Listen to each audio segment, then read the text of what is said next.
Today, we will discuss Badoo and Tinder. Both applications mainly serve to link individuals with possible romantic interest or social relationships. They simplify the process of finding and engaging with other users. Both use location services to display possible matches or connections to users within a specific geographical range. This is an essential aspect that enables users to engage with individuals nearby. Although the nature of these relationships may vary between casual dating and wider social connections, the fundamental objective remains unchanged. Now let's examine the main features of these two platforms. Badoo is a social discovery platform that extends beyond standard dating applications, providing options for meeting dates, making friends, and engaging in conversations.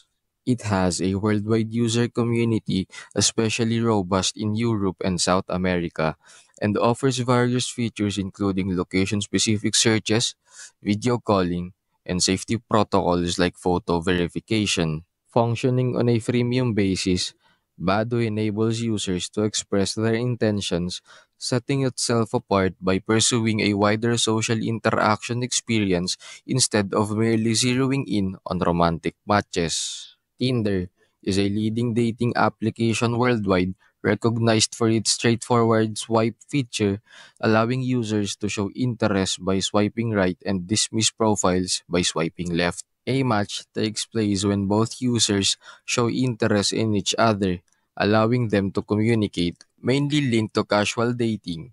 Tinder also promotes serious relationships by using location services to match users within a certain distance. Users generate profiles featuring pictures and short bios, and although there is a free option, paid subscriptions provide additional functionalities.